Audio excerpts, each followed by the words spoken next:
Everyone, good morning, सुप्रभात, सत श्री अकाल, आदाब, नमस्कार, जय हिंद, वंदे मातरम। दोस्तों, आइए 6 फरवरी से रिलेटेड जो भी करंट अफेयर्स हैं जो हमारी परीक्षा की दृष्टि से अति महत्वपूर्ण हैं, उन्हीं क्वेश्चंस के साथ हम लोग शुरू करते हैं। पहला प्रश्न है 67वां ग्रैमी अवार्ड। नंबर ध्यान रखिएगा, 67वां ग्रैमी अवार्ड जो है, इसमें सॉन्ग ऑफ द ईयर का अवार्ड किसे दिया गया है? ठीक है, तो किसने गाया था ऐसा गाना? तो ये है आपका केंड्रिक लेमर, जिनको जो है मिला है सॉन्ग ऑफ द ईयर का खिताब। ठीक है, तो ये ध्यान रखिएगा। इसके अलावा एक क्वेश्चन और आपको याद रखना है, ये ज़्यादा इंपॉर्टेंट है ग्रैमी अवार्ड में, क्योंकि ऐसा पहली बार हुआ है कि ग्रैमी जीतने वाली पहली ब्लैक वुमेन कौन है। तो इस बार पहली बार ऐसा हुआ है कि जो ब्लैक वुमेन है उनको भी अवार्ड दिया गया है। नहीं तो जनरली जो होते थे यूरोपीय या अमेरिकी लोग ही जीतते थे, भारत के भी लोग जीते हुए हैं। ठीक है, बट जो अफ्रीका वगैरह वाले देश थे वहाँ से बहुत कम लोग जीतते थे। इस बार पहली बार जो बियांसे हैं इनको ये पुरस्कार दिया गया है। ठीक है, तो याद रखिएगा, ये पहली ब्लैक वुमेन है जिन्होंने ग्रैमी अवार्ड जीता है। बात समझ में आया? अगर हम बात करते हैं तो इसमें कौन कैसे कैसे जीता हुआ है उसको लेके, तो किसको कौन सा पुरस्कार मिला है, तो देखिए एल्बम ऑफ द ईयर का पुरस्कार किसको मिला है? ये मिला है आपका बेयोंसे काउ बॉय कार्टर को। ठीक है, एल्बम ऑफ द ईयर। अगर रिकॉर्ड ऑफ द ईयर की बात करते हैं तो केंड्रिक लेमर। ठीक है, बात समझ में आए? इनको याद रखिएगा नाइट लाइक के लिए। उसके बाद अगर हम बात करते हैं, सॉरी, नॉट लाइक अस है, ठीक ना, तो याद रखिएगा रिकॉर्डर ऑफ द ईयर। और साथ ही साथ सॉन्ग ऑफ द ईयर जो केंड्रिक लेमर को मिला है, इस सॉन्ग का भी नाम क्या है? Not like us. ठीक है, तो ये दोनों खिताब जो है, रिकॉर्डर ऑफ द ईयर और सॉन्ग ऑफ द ईयर, दोनों जो मिला है वो किसको मिला है? वो मिला है केंड्रिक लेमर को। किस लिए मिला है? नॉट लाइक अस गाना था। ठीक है, बेस्ट न्यू आर्टिस्ट में किसको मिला है? तो ये मिला है चैप रोआन को। ठीक, बेस्ट पॉप वोकल एल्बम में किसको मिला है? सबरीना कारपेंटर को, शॉर्ट एंड स्वीट के लिए। भारतीय मूल से अगर हम बात करते हैं तो भारतीय मूल से कौन जीता है? चंद्रिका टंडन। ये नाम आप याद रखिएगा, चंद्रिका टंडन। ठीक है, इनको क्या मिला है? Best new age album. ठीक है ना, तो ये ध्यान रखिएगा। इसके बाद अगर बात करते हैं कि इसका कहाँ पे होता है, तो कुल मिला जुला के इसको जो लॉस एंजलिस है यहाँ पे इसका जो है घोषणा किया गया है, याद रखिएगा। और इसके होस्ट कौन थे? ट्रेवर नोआ। इतनी बातें न, पूरी बातें याद करने की ज़रूरत नहीं है। आपको जो याद करना है, इसमें 2 बातें आपको याद करना है। पहली बात यह है कि इसमें जो बियॉन्से लॉरेंस है, ठीक है, बियॉन्से लॉरेंस, ये नाम याद रखिएगा क्योंकि ये पहली ब्लैक वुमन है। और उसके बाद जो याद रखिएगा वो भारत की जो चंद्रिका टंडन है। ये 2 बातें कम से कम आपको याद रखना है कि इनको भी एक ग्रैमी पुरस्कार मिला हुआ है। ठीक है, आइए अगला प्रश्न देखिए।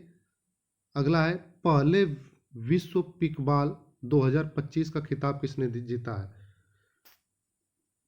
तो ये पहली बार हुआ है। ठीक है, तो जैसे अभी आप लोगों ने देखा था कि पहली बार खो खो चैंपियनशिप भी हुआ था दिल्ली में।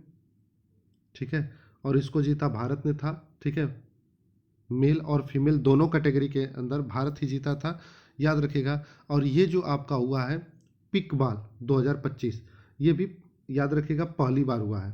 पहली बात तो ये याद रखना है कि ये पहली बार हुआ है। और इसे जीता कौन है? इसे जीता है बेंगलुरु जवान्स ने। ठीक है, किसने जीता है? बेंगलुरु जवान्स ने। बात समझ में आया? तो ये बात याद रखिएगा, बाकी चीज़ें आप पीडीएफ में पा जाइएगा। ठीक है, पीडीएफ के लिए आपको टेलीग्राम चैनल सम्राट एकेडमी GZP को ज्वाइन कर लेना है। वहाँ पे पर डे का पीडीएफ वहाँ पे मिलता रहेगा। आइए अगला देखते हैं। विश्व पुस्तक मेला 2025 में फोकस देश कौन होगा? ठीक है, तो विश्व पुस्तक मेला का जो फोकस देश है वो इस समय कौन है? रूस है। बात समझ में आया? विश्व पुस्तक मेला फोकस देश कौन है? रूस है। याद रखिएगा, इसको जो है अभी दिल्ली में आयोजित किया जा रहा है। ये याद रखना है आपको कि दिल्ली में इसका आयोजन हो रहा है। ठीक है, और इसका जो अगर दिल्ली में पूछा जाए कहाँ पे है, तो इसका आयोजन जो है भारत मंडपम में इसका आयोजन किया जा रहा है। ठीक है, तो ये याद रखने वाली बात है कि इसका जो फोकस देश है वो है रूस। ठीक है, आइए आगे देखते हैं। अगर रूस की बात करते हैं तो राजधानी मॉस्को है, करेंसी यहाँ पे रूबल चलती है, और राष्ट्रपति कौन है? Vladimir Putin. अगर रूस से रिलेटेड कुछ करंट अफेयर्स की बातें करें तो अभी हाल ही में जो 2024 का ब्रिक्स समिट था, जो ब्रिक्स सम्मेलन था, उसको जो है इसने होस्ट किया था। ठीक है, याद रखिएगा ब्रिक्स सम्मेलन का जो नवीनतम सदस्य देश है वो कौन सा है? वो है इंडोनेशिया। ठीक है, ब्रिक्स का नवीनतम सदस्य देश कौन सा है? इंडोनेशिया है, ये भी याद रखना है। आगे अगर बात करते हैं तो रूस और भारत के बीच में जो युद्धाभ्यास चलते हैं उसका नाम क्या है?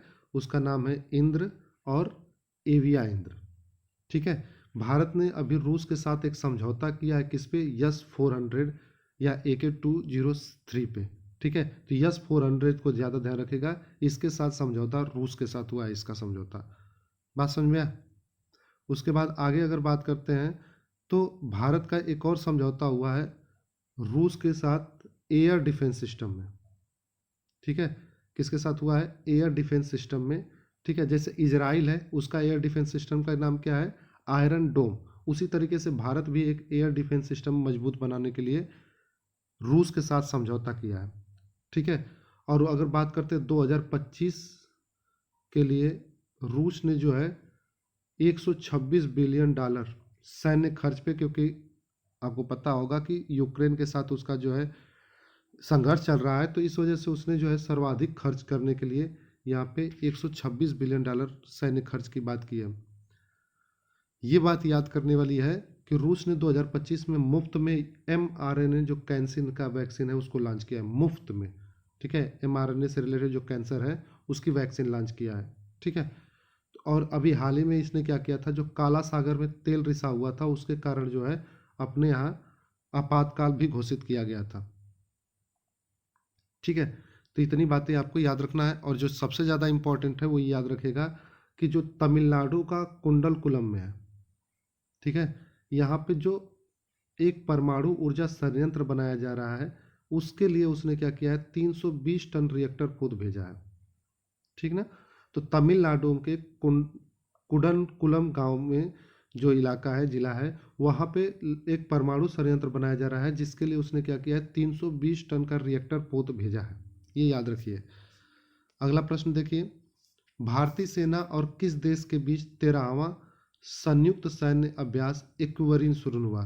तो ये जो युद्धाभ्यास है उसमें कौन है इस समय? जो एक्विवरीन है, इस नाम का युद्धाभ्यास किसके साथ होता है? ये होता है आपका मालदीव के साथ। ठीक है, यहाँ पे क्या होता है? मालदीव के साथ। तो ये याद रखने वाली बात है। आइए कुछ युद्धाभ्यास को देख लेते हैं। इस सारे युद्धाभ्यास को आप लोगों को एक नोट में एक जगह बना लेना है जिससे आपको फायदा रहेगा रिवीजन करते समय। जैसे बात करते हैं बोंगो सागर किसके साथ होता है? तो बोंगो सागर भारत और बांग्लादेश के साथ होता है। इसी के साथ साथ बोंगो सागर के साथ संप्रीति जो होता है ये भी भारत और बांग्लादेश के साथ ही होता है, तो इसे याद रखना है। ठीक है, अगर हम बात करते हैं युद्ध अभ्यास, नाम ही है किसके साथ होता है? भारत और अमेरिका के साथ। युद्ध अभ्यास नाम ही है युद्धाभ्यास का, भारत और अमेरिका के साथ होता है। इंद्र युद्ध अभ्यास जैसा अभी ऊपर हम लोगों ने देखा भारत और रूस के साथ होता है। सूर्य किरण भारत और नेपाल के साथ होता है। शक्ति भारत और फ्रांस के साथ। वरुण भारत और फ्रांस के साथ होता है। गरुण ये भी भारत और फ्रांस के साथ होता है। ठीक है, सिन्यु मैत्री भारत और जापान के साथ। धर्म गार्जियन भारत और जापान के साथ। वीर गार्जियन भारत और जापान के साथ। ठीक है, उसके बाद जिमेक्स भारत और जापान के साथ। तो ये भी याद रखना है, धर्म गार्जियन, वीर गार्जियन, जिमेक्स, ये सब के सब किसके साथ होते हैं? भारत और जापान। मैत्री युद्धाभ्यास किसके साथ होता है? भारत और थाईलैंड के साथ। दोस्ती किसके साथ अभी हाल ही में आयोजित हुआ था? भारत, मालदीव और श्रीलंका तीनों को मिला के। ठीक है, इंद्रधनुष किसके साथ होता है? भारत और ब्रिटेन के साथ। समुद्र शक्ति भारत और इंडोनेशिया के साथ। अजय वॉरियर भारत और ब्रिटेन के साथ। उसके बाद जैसा मैंने बताया अभी ऊपर, संप्रीति भारत और बांग्लादेश के साथ।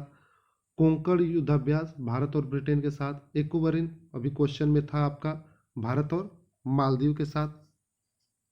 नोमैडिक एलिफेंट मंगोलिया के साथ, ठीक ना। हैंड इन हैंड भारत और चीन के साथ। दशटलिक भारत और उज्बेकिस्तान के साथ। खंजर भारत किर्गिस्तान के साथ। और स्लिनेक्स भारत और श्रीलंका के साथ। सिम्बैक्स भारत और सिंगापुर के साथ। सिटमैक्स भारत सिंगापुर और थाईलैंड के साथ। ऑसी ऑस इंडेक्स ये कौन सा है, भारत और ऑस्ट्रेलिया के साथ। काजिंद भारत और कजाकिस्तान के साथ। इमबैक्स भारत और म्यांमार के साथ। विनबैक्स ये आपका भारत और वियतनाम के साथ। उसके बाद ऑस्ट्रो हिंद जो है वो भारत और ऑस्ट्रेलिया के साथ। ये सारे आपको याद रखने हैं युद्धाभ्यास। आइए अगला प्रश्न देखते हैं। विश्व में कैंसर दिवस 2025 कब मनाया गया है? तो कैंसर दिवस 2025 जो है वो कब मनाया गया? क्या वो 4 फरवरी को मनाया गया, 2 फरवरी को मनाया गया या 1 फरवरी को मनाया गया? तो ये जो मनाया गया है वो कब मनाया गया? वो मनाया गया आपका 4 फरवरी को। कब मनाया गया है? 4 फरवरी को। 2 फरवरी को जो होता है वो आपका वेटलैंड डे मनाया जाता है, ठीक है। और इसी दिन जो है भारत में 4 नई जो रामसर साइट्स हैं उसकी घोषणा हो चुकी है। और इसके साथ ही भारत में कुल कितनी रामसर साइट्स हो चुकी हैं? 89 हो चुकी हैं। ध्यान रखिएगा सबसे अधिक इस समय की इसमें है तमिलनाडु में। तो ये भी याद रखने वाली बात है कि अभी हाल ही में 4 नए रामसर साइट्स घोषित किए गए हैं, जिसमें अब सर्वाधिक एशिया में सबसे अधिक जो है वेटलैंड भारत में हो चुके हैं। और साथ ही साथ सबसे अधिक अगर भारत में बात करते हैं तो तमिलनाडु में है, ठीक है। इसके लिए 4 फरवरी को जो विश्व कैंसर दिवस मनाया गया है, इसकी थीम बहुत ज़्यादा पूछी जाती है। तो ये याद रखने वाली बात है कि यूनाइटेड बाय यूनिक। इसकी थीम जो है 2025 की वो क्या है? यूनाइटेड बाय यूनिक, ठीक ना। 2-3 दिवस, चूँकि आज युद्धाभ्यास ज़्यादा था तो मैंने सोचा कि ज़्यादा दिवस भी पूरा दे दूंगा तो आपको याद करने में दिक्कत होगी, इसलिए आज सिर्फ युद्धाभ्यास पे फोकस करिएगा। नेक्स्ट वीडियो में जब मिला जाएगा तो पूरा जो दिवस होगा फरवरी माह का उस सारे को हम लोग यहाँ पे लाया जाएगा। तो अभी के लिए जो है आपका 1 फरवरी आपका भारतीय तटरक्षक दिवस के रूप में मनाया गया। 2 फरवरी जैसा मैंने बताया आर्द्रभूमि दिवस। 4 फरवरी विश्व कैंसर दिवस, ठीक है। इसके अलावा अगर हम बात करते हैं जनवरी माह के कुछ दिवस के बारे में, तो जनवरी में आपका जो होता है 1 जनवरी को परिवार दिवस के रूप में मनाया जाता है। 9 जनवरी को अगर बात करते हैं तो प्रवासी भारतीय दिवस के रूप में मनाया जाता है, ठीक है। और प्रवासी भारतीय सम्मान किसको मिला है? किसको मिला है? सैयद अनवर खुर्शीद को। ये याद रखना है, सैयद अनवर खुर्शीद को जो है आपका प्रवासी भारतीय सम्मान मिला है। उसके अलावा 10 जनवरी को विश्व हिंदी दिवस मनाते हैं, ठीक है। 14 सितंबर को राष्ट्रीय वाला मनाते हैं। 12 जनवरी को राष्ट्रीय युवा दिवस मनाते हैं, ठीक है। इसके बाद अगर हम बात करते हैं